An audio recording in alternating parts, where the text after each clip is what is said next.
Hey everybody, welcome back to Kat's Kitchen. So today we are back with some more freezer meals for you. So just obviously if you haven't seen any of my other freezer meal videos, I would definitely encourage you to go check them out. And they'll also be linked at the end of the video. So basically, in short, what the freezer meals, what they do are, if we have time now, I try to prepare as many meals as possible that are freezer friendly, put them in our freezer, and then whenever we need a good meal, whenever we're busy with work, school, etc., life, kids, whatever it might be, then we can take a meal out either the morning of or the night before, let it thaw, and then bake it. Or if it's for the crock pot, let it thaw, pop it in the crock pot, turn it on. It just makes our lives easier. Or, if someone is sick and they need an extra meal, or if someone's having a baby or just needs a little extra help, then we can also pass that along to them too. So what we are doing today, and last time when I did the freezer meals, I really kind of felt a little burned out. I'm going to be honest with you. I think I pushed it a little too much. I had way too many recipes going, and I felt like I had to get done because when I start a project, I have to complete it. I'm that kind of person. So what I'm going to do this time, and that was 2 weeks ago. So what I'm going to do this time is I'm going to work on a little bit at a time. I'm going to read you all the recipes that I might accomplish. I may not accomplish either. But if I don't accomplish them this time, I will accomplish them in another video, that we make. So here's what we're doing today as of right now. We're going to make 2 lasagnas and 2 baked pastas. I know I showed you guys that in another video, but what I'm going to do is, now that I have my website up, catskitchenblog.com, I'm going to make sure that those recipes are on that website for you, and then you'll be able to find them below in the description box. And like I always say, if I'm not using my recipe, then I'll link a recipe for you to follow, for a reference below. So what we're going to do is, that's what we're making today. So right now, I have about 5 pounds of ground beef in my big stock pot here. And there's a third recipe that I have with ground beef. It's going to be our Mexican bake. So it's basically going to be like a baked burrito. So we're going to do rice, beans, tomato, corn, cilantro. We're going to do our ground beef in there. So it's just going to be like almost like a casserole. I'm going to layer it, I think. I'm not sure how I'm going to do it exactly, but it's going to be good. I think it'll be good for a change. Like I said, I'm still utilizing things that are in my freezer. I know some people are still doing pantry challenge. I think this is the end of February now. But I don't mind to continue doing it, just because I think it's a wise thing to do, to kind of always recalculate what you have in your stock and then, make your rotations. I still have been going to the store because with doing all these freezer meals, I'm really burning through a lot of seasonings and chicken. So chicken is something that I don't have a ton of in my freezer, but I do have to purchase chicken for these recipes. So anyway, just to give you a little briefing on how that's working out. So the other recipes we're going to be making probably later on this week are our chicken recipes. So I have a recipe for an artichoke chicken casserole that has mushrooms, onions, Parmesan. That one uses a little bit of mayo as well.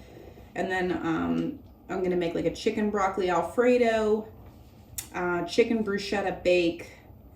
That looked pretty good. You just top it with stuffing. You can make your own stuffing or box stuffing. And then I'm probably going to do a chicken rice and veggie casserole. And I know I didn't make it the last time, that chicken tortilla soup. That's also pending as well. So we're going to see, and it also depends on how much room I have in my freezer too, because what I've been doing is, we made a bunch of freezer meals the last 2 weeks, 2 weeks ago, and we kind of ate them for a week, and because it gives me a break. So what I do is, that's what I had been doing. I, made freezer meals pretty much for 4 days in a row. And then we ate on those, you know, for the next week. And then obviously the remainder is still in the freezer. And then what I'm doing now is making more freezer meals, and we'll kind of do the same thing. Next week we'll probably eat on those again, and you know, we'll probably make some more in the next couple of weeks. So that's kind of what I'm trying to do. That way, you know, we can go through our stock, checking inventory, only really buying what we actually need. And also it helps rotate things in the freezer too, because the freezer can get a little, you know, interesting if you leave things in there too long. So that's what we're working on. What I'm going to do is I'm going to turn the camera around and show you what I'm working on as of right now. With our ground beef, I have a pot on for the water, and then I did start our chicken in the crock pots too. So I'm going to show you what we've got going on. Okay, everyone, so here is our ground beef. Like I said, we have 5 pounds in here. I have a large onion. I also have parsley, and then we have garlic and onion powder, salt and pepper. And then once this browns up, I'm going to be draining this grease off, and then we're going to be adding in more of our wet ingredients. So I'm going to be adding some Worcestershire sauce and our minced garlic to this. I'm going to let that cook up and finish browning, and then I'm probably going to take about enough for our Mexican bake out, which should only be about a pound, because I averaged a pound for each of our pasta bakes, and you know, 1 per lasagna, so that's 4 pounds, and then the 5th pound would be our Mexican bake. And then once the 1 pound is out of here, then we're going to add in our tomato products and make our sauce, and then just let it stew for a while, and then we'll make our ricotta cheese mixture as well. So I got the lid going on that. Over here I have my water heating up and getting ready. This is salted water. You always want to salt your water very heavily. You want it to be like seawater. And then we've got it going on mid-high right now. All right, and now we're gonna take a walk over here. This is just some of the pasta noodles that I'm gonna make for the pasta bake. We're gonna do rigatoni and this congeli. Let me know how to pronounce this in the description box below if you know. But these little nice shells, I did these kind before, and they turned out amazing. They froze really, really well. These are from Aldi's, and all I did is just underbake them. I like my pasta cooked al dente, so I just underbaked them a little bit, and they turned out amazing. For our lasagna, I usually get the oven-ready lasagna. I know some people are curious if you can freeze this and bake it, you know, with the lasagna that I make, and yes, it works out just fine. I just put these in raw whenever I make my lasagna, and then I let it cool, wrap it up, I freeze it, and then I let it thaw when I want to take it out a little bit, and then I bake it, and it's perfect. These freeze up really well too. And then I just have some Parmesan cheese here. I have some tomatoes that I canned. I have some marinara sauce so I can make our sauce when the time comes. Over here I have my 2 crock pots. These are about medium-sized crock pots. There is about 5 pounds in each one, so this was a 10-pound bag from Sam's Club. I know I was telling my brother the other day, I wasn't sure if it was 10 or 20 pounds. So John, if you're listening, this was a 10-pound bag of chicken breasts from Sam's Club, and I believe it was just shy of $30. Because I know we were deliberating on what, you know, who had the better price. Was it GFS or was it Sam's Club? And I think next time I'm going to look into GFS. So anyway, so we have our chicken in here, and I season this here with salt, pepper, garlic and onion powder, parsley, paprika, and that's really it. I didn't put any liquid in here because obviously this was frozen chicken breast. It had thawed a little bit in the fridge. I've had it in the fridge for a couple of days, but you know, it's still a little icy, so you'll see some of the liquid in there. The chicken's cooking out, so that's just fine. I have it on high for 6 hours. You can really put the you know, this little thermostat on whatever you want, depending on how fast you want it to cook. You know, if you want this to be done a little faster, you could do high for 4 hours, but depending on the magnitude that you have in there, you might need to let it cook a little longer. So we're just gonna let it cook until either I can cube it up or it shreds, because obviously it's gonna be cooking the rest of the way in the dishes. So this doesn't need to be fully cooked chicken, but you know, we'll see what we can get done, because that's actually gonna be prepped for tomorrow whenever we do our chicken dishes. And then obviously I have my colander in here to strain the pasta when it's ready. I'm gonna do the pasta first. I'm gonna strain that, and then I'm gonna reuse this to strain our ground beef. I'll just layer this with some paper towels. I'll pour our ground beef in here and let it drain out real good and pat the top of it dry. And then, like I said, then I'll take out my 1 pound for my Mexican bake, put the rest back in our stock pot, and then we'll be rolling with our sauce. Okay, everybody, so we are back here now. Our ground beef is draining. It's draining in our little colander right now, and I have one of my stock pots underneath it to catch all the grease, because we don't want that grease going down our drain. Next, what we're gonna do is start working on our sauce. So I have 2 jars here of store-bought sauce. So we're just going to, I have 3 actually. I have 2 larger ones, and then I have 1 smaller one here, just in case I need a little bit more. And then I have my canned tomatoes. I'm gonna start with our 2 large jars of sauce and our canned tomatoes. And then to this, we're gonna add in a little bit of Worcestershire sauce, minced garlic. I'm gonna add back in the drained beef. And I'm also gonna take a little bit of water and rinse out these jars too, just so that we don't waste any bits. And then from there, I'm gonna season this up. We're gonna season it with some basil, basically Italian seasoning. If you have that, you can use it. Otherwise, you can add in some basil, oregano, parsley, onion and garlic powder, be perfect, salt and pepper. Okay, and our tomatoes.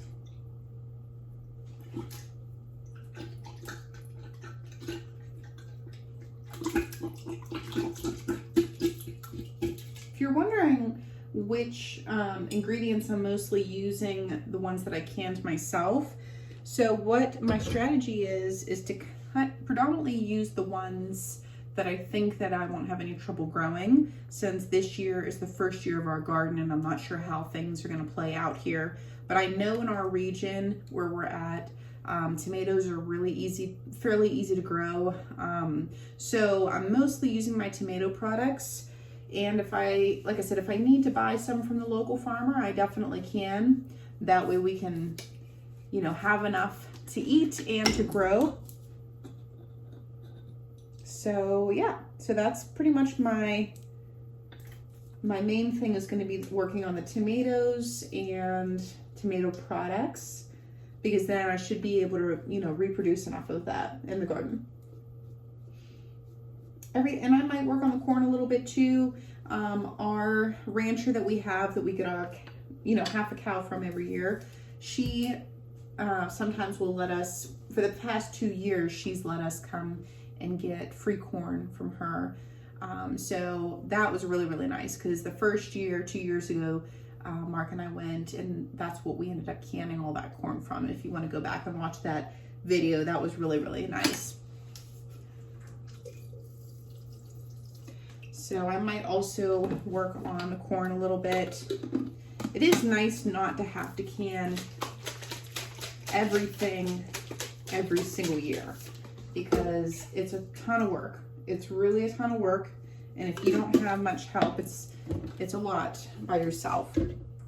However, it's worthwhile and it is fun.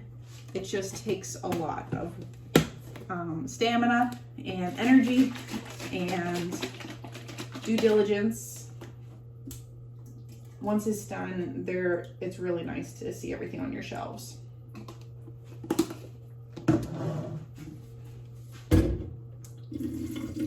lot of people like pantry tours and whatnot. I'm not really one for pantry tours.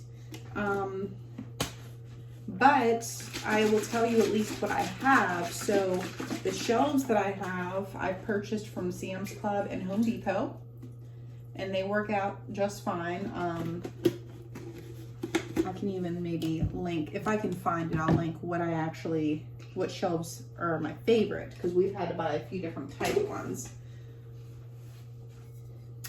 But yes, so I like everything up on shelves personally, because, you know, for whatever reason, if you're either your basement floods or if you have it in a spare room, you know, everything's organized, everything's easy to see. You can label everything if you really want to get into it.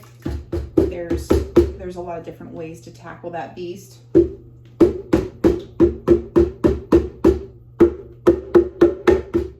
I'm just adding in the rest of the garlic I had in here. I go through these like crazy. This is 3 pounds of garlic. I buy this at Sam's Club, and usually they have a really good deal on it. I put in about 3 tablespoons of our Worcestershire sauce. Next, we're going to season up our sauce here, and then I'm just going to add in the meat. I need to leave a pound out, like I mentioned, for the recipe, and then I'm just going to put the other 4 pounds in our sauce, and then I'm just going to let this cook, you know, low and slow until I'm ready for it, because while this is cooking, I have to get some other work done. So that's kind of the name of the game of put something on that can kind of work for you while you're doing something else. Multitasking is definitely key. And sauce, the longer you cook sauce, the better it tastes.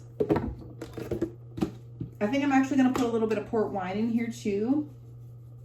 Sometimes I do, sometimes I don't. It's not always port wine. Sometimes it's just whatever red wine I might have at the time, whether it be open or, you know, if it's something that you know, I'm not too fond of or whatnot, I'll use it in my cooking. It's always a good way to get rid of some wines or liquors that you're not really that fond of. And then one thing I would like to do, I need to challenge myself, is finding a good Scotch sauce recipe. If you happen to have a good recipe that you use Scotch with, definitely let me know. Leave it in the comments below and let me know what the recipe is. If it's your own or if you use someone else's, please leave a link to it or write your own recipe. You know, in the comments below, I'd really like to take a look at that, because we have some Scotch that we've had for a while that we're just not fans of. You know, we're more whiskey fans around here, whiskey or vodka or wine, so we kind of stick with that. But anyway, so yeah, so if you have a good recipe, leave it below and I will be grateful for it.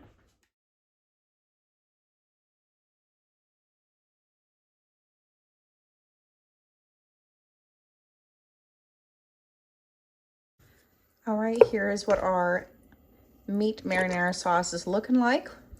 We're just gonna let this cook low and slow for probably a few hours, and then we'll assemble our pasta bakes and our lasagnas.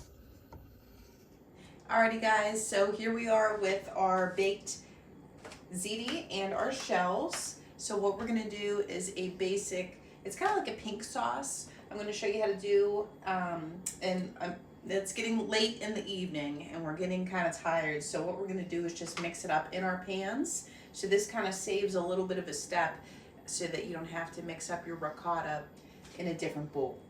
Now I'm gonna just take this 8 ounce of ricotta. I may be able to split it between my 2 pans here. So I'm gonna see what I can do. I'm gonna just do this first one here first. So I'm gonna be using 4 ounces of ricotta for this one pan. I'm just gonna set our shelves off to the side. And then normally I put an egg in my ricotta cheese. So I'm just gonna put that right in here in my pan. And I hope this works out because like I said, that'll save some steps for us And I know that'll always encourage everyone. All right, so I'm just adding now some seasonings. I always season up my ricotta cheese because it's pretty bland. You always got to give it a lot of love.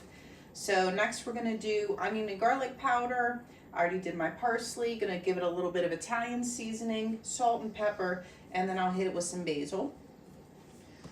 And then we're gonna add our meat sauce that we made. It's been cooking for a good 6 hours now, and it tastes really, really, really good.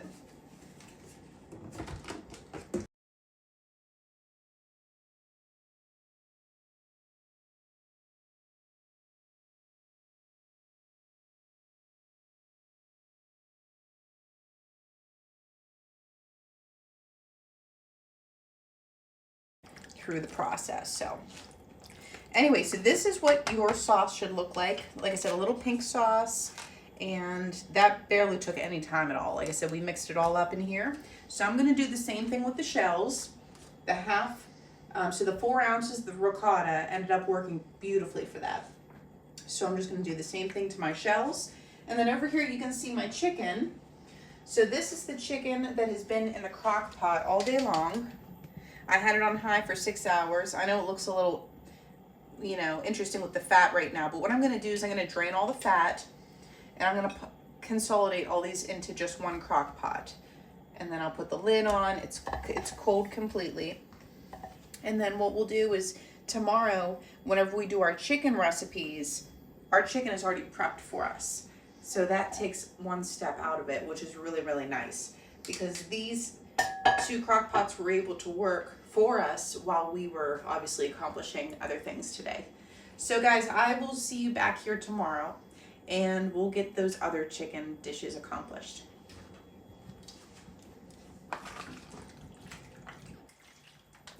All right, everybody, it is day 2. Yesterday we completed 2 of the pasta bakes along with a bunch of prep. So right now what we're gonna do is finish up our lasagnas. I'm going to show you how to do that, and then we're probably going to get another chicken dish done. All right, so I have our 2 pans here, and I put some sauce on the bottom of them just to help with sticking. And then I'm going to take our no-boil lasagna noodles and just place them in our pans. I can usually get about 4 across. I'm okay if they overlap a little bit.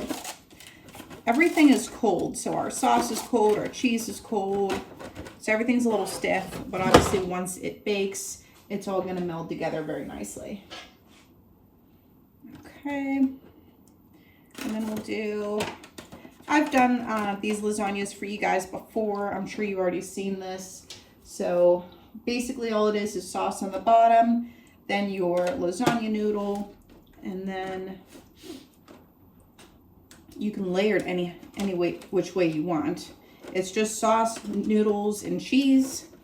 I mixed up my ricotta the same way I just showed you from yesterday with the egg, ricotta, and all the seasonings that we used were the same for this mixture as well that I did today. The only difference today is I just used, for each lasagna, I used 8 ounces of ricotta cheese. I'm just sprinkling on some mozzarella right now. And then I'm going to put some Parmesan also in between the layers.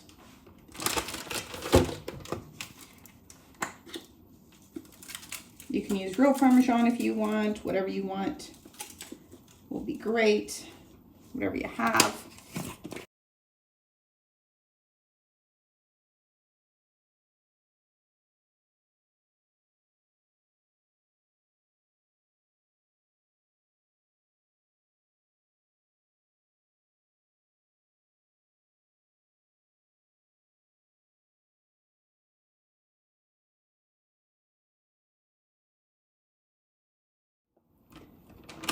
Alrighty friends, so here we are. I've filled both of our lasagnas. We had just enough sauce and noodles and ricotta and then perfect amount of all of that. I'm just sprinkling a little bit. I already sprinkled some Parmesan cheese on the top.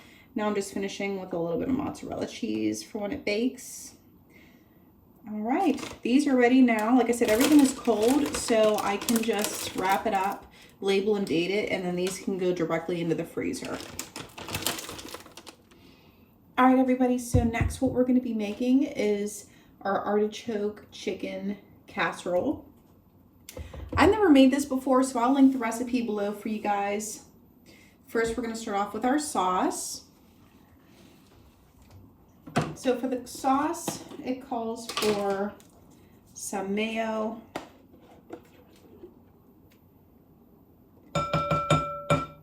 and Parmesan. To this, I'm going to add in some other things that I want. So I'm going to add in some garlic.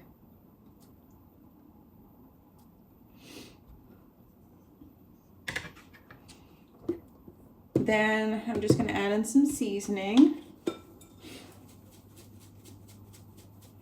Add in some parsley, salt and pepper, onion and garlic powder.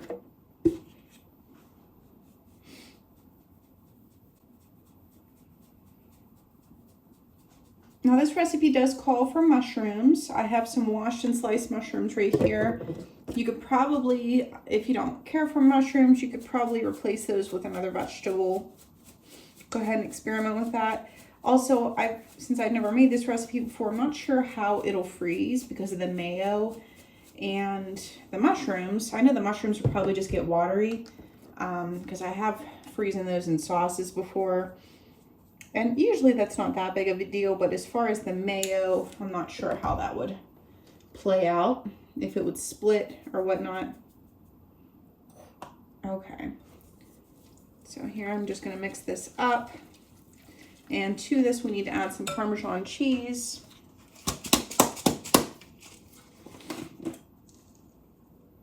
And I'll probably save some for topping as well. So instead of freezing this one, specifically because of the mayo, I'm just gonna make this one for our dinner for tonight. And then we'll be able to have it for a few nights, which will be great. I'm gonna give this a smell. Well, that smells really good. It's very, very good. Okay, so next what we're gonna do, and I might have to make a little more of that, I'm actually gonna add to this some olive oil too, just to help loosen it up a little bit and make it more like almost like a dressing. I feel like that's kind of what we're making here. Very Mediterranean style. So I have our mushrooms, I have our artichokes, and the chicken that we made yesterday, I have it cubed up. Also to top it, a lot of the recipes that I was looking at said to take a box of some stovetop stuffing and put that on top for a nice little crumble, crunchy crust, which, you know, you can do that if you like. I was just trying to get a few ideas. I also have some mozzarella cheese that I'll probably be utilizing as well throughout. Okay, just gonna grab a spoon for this chicken. And I'm literally just gonna put it all in our baking dish and mix it all together there. So, and I think to this, I'm actually gonna add some spinach. I was trying to think of another, you know, vegetable ingredient that I could add to this just to kind of beef it up a little bit and also just add some more veg because I do like to add some veggies when I can. All right, these mushrooms I know we're gonna cook down. These are 2 packages of mushrooms. I don't even know if I really need all these. I'm gonna actually save some for another recipe. Even if it's just a little bit, half a pack even. We'll see about that. And then let me get our spinach. Spinach, artichoke, mushrooms, they all go really well together. If you wanted to do some, I think I'm gonna put all this in, to be honest, the rest of this bag. This was a 2.5 pound bag. We used a bunch of this in our soup when we made wedding soup. And I'm just gonna finish this here. Alrighty, so next, after we have our spinach in there, I put 24 ounces of our artichokes in there. Next, we're going to salt and pepper, since our mushrooms and our spinach has not been seasoned yet.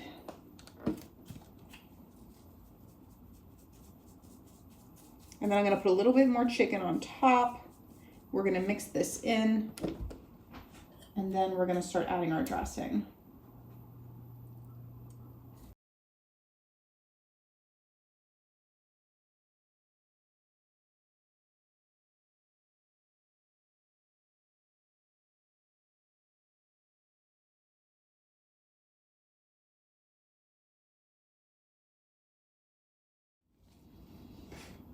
Okay, everybody, it is day 3 of our freezer meal project, and we're going to be finishing up our freezer meals today.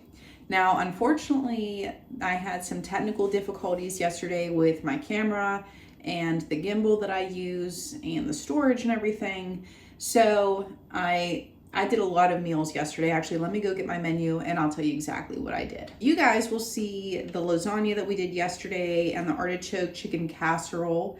After that, I did a chicken broccoli Alfredo that had a little bit of mushrooms in it. Obviously Alfredo sauce. The Alfredo sauce I had frozen in a bag already in the freezer. I just utilized that.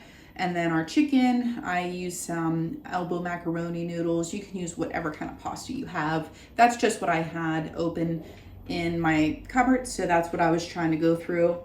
And yeah, so broccoli, mushrooms, Alfredo sauce, chicken, and then I just did a bunch of seasonings. Honestly, the seasonings that I use all the time, I will link these recipes below for you so you can take reference. And then I did a chicken bruschetta bake. So that was chicken, tomatoes, cheese. I did do mixed vegetables in there just to give it some veggie. And then that was topped with stuffing mix. And then we did 2 chicken and rice and veggie casseroles. So that was just chicken, the rice we prepped, a bag of mixed vegetables, and then in both the chicken bruschetta and the chicken and rice, I used 1 can of cream of chicken soup and 1 can of cream of mushroom soup in both of those. And that was kind of like our sauce. Okay, so today what we are going to be doing is our Mexican bake. So it's going to be like our burrito Mexican bake. So you'll see me put that together here. And then we're also going to do our steak meal. So that's going to be almost close to it's going to be similar to like a Philly cheesesteak. So stay tuned for that and we'll get this ball rolling. Okay, so here I am again with my 2 foil pans. I think we're gonna have enough to do 2 of these Mexican bakes. So first things first, I'm gonna divvy up our ground beef that we pre-cooked into each of these pans.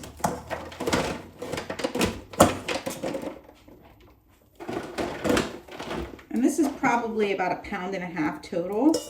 So I'm just splitting it up between the 2. Next, I'm going to add in some onion.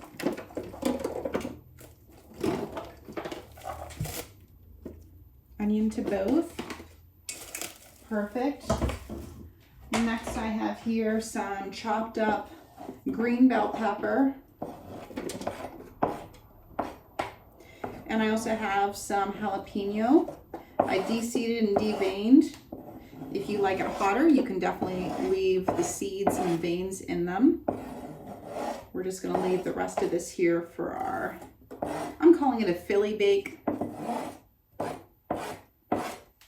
Okay. Next will be our rice. Still have a good bit of rice from yesterday, so I'm just going to kind of cut this in half and divvy it up here. This is a nice way to get rid of leftover rice if you have it.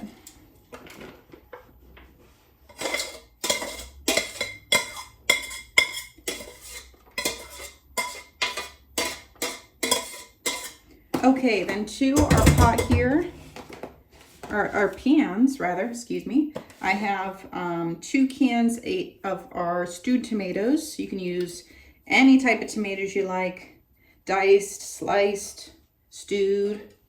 I'm just gonna do 1 can each, juice and all. And then I have a can of black beans and a can of canna lily beans. You can use any kind of beans you like.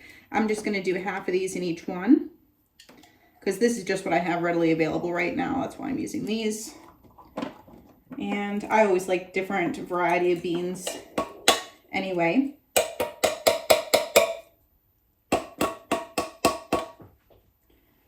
Okay, get those out of there. And then next I have a quart jar of corn, or an equivalent of probably half a bag if you're gonna use frozen. If you're gonna use canned corn, you could do a can a piece. And Mark and I can this corn together, so this is really, really good corn. It took a lot of work, but it's definitely worth it. So we want to make sure we get everything out of there. Next we're going to do is we're going to season this up. I'm also going to add some cottage cheese to this, because like I was mentioning to you guys, I heard that you can use cottage cheese in replacement of sour cream whenever you're freezing food.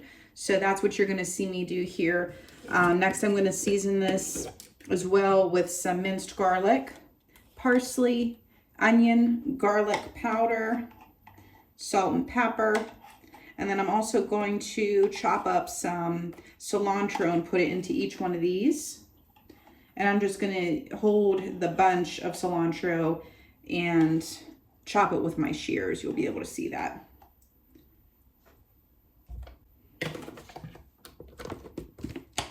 If you don't like cilantro, you can just stick with the parsley.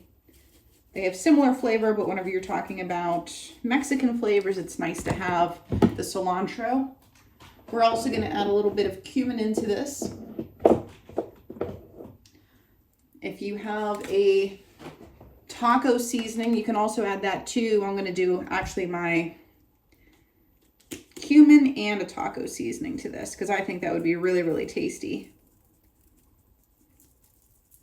And that's why, if you notice, when I prep my meat, I try to do it fairly generically. That way, whenever I'm making my specific dishes, I can season them more precisely. So that's kind of what I do whenever I prep the food. So this is going to be really tasty. This is just going to be basically like one big burrito or one big taco. Usually burritos have rice in it. That's why I'm calling it a burrito bake. And then we're going to pop some of this seasoning. This, if you're interested in this taco seasoning, I got this at Sam's Club. It looked pretty good. I've had some of the hot sauce from this brand before, and it was really, really tasty. It's one of my dad's favorites. You can very well cook the meat in the seasoning if you want, but just remember, this is all going to cook again in the oven when we go to heat it up after we freeze it. Okay.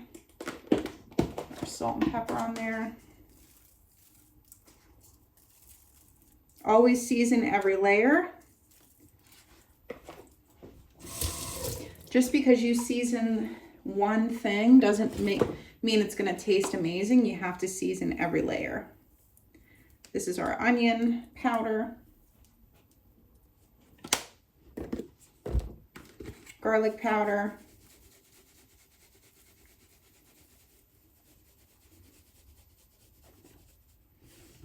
and then we're going to finish it with some black pepper.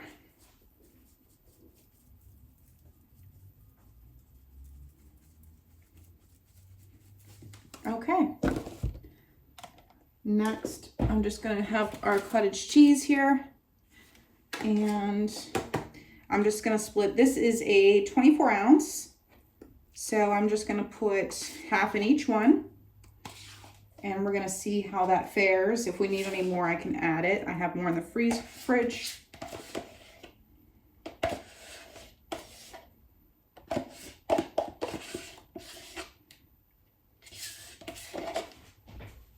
Okay, and then we're just going to mix it up.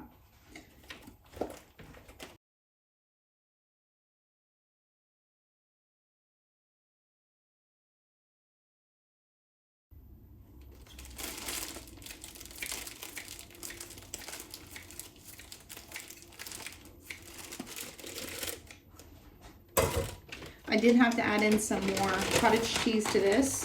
So I would recommend for a pan this size, you know, go ahead and add in a little bit more. 1 pound seems to be working out good. And then I brought out my other cheeses. I have a mild cheddar cheese. I'm also gonna top it with. And then you saw me adding in the cilantro. Just using the shears to chop it up. And then we're just gonna mix it right in our pan. I've been doing that with pretty much all of the freezer meals that I made so far over the past couple days, just mixing them right up in here. And they've really been working out well. It's helped me to not dirty an extra bowl. And it kind of helps me move a little faster too.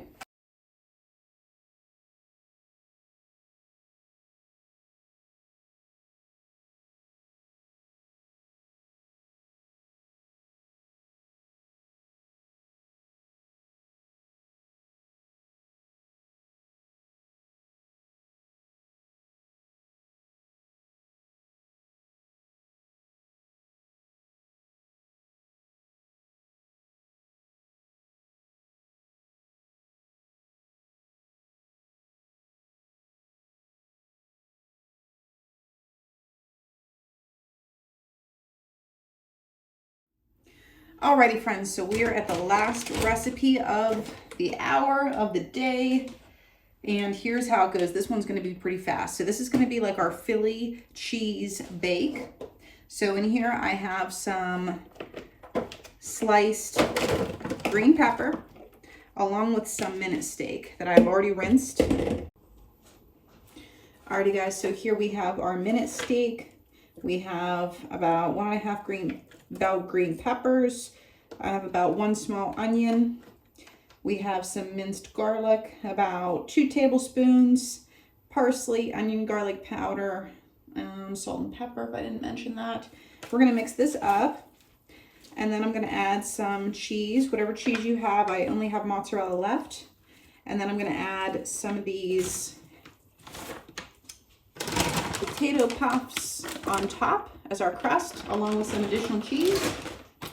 So here we go. So this is a really easy one, kind of like a Philly cheesesteak in a way. And then you can always serve this with some fries or a baked potato or more veggies, whatever you like. Alrighty guys, so I just threw some cheese down. I'm gonna put my tater tots down. And then more cheese on top. And before my phone messes up again, I just want to thank you guys so much for watching.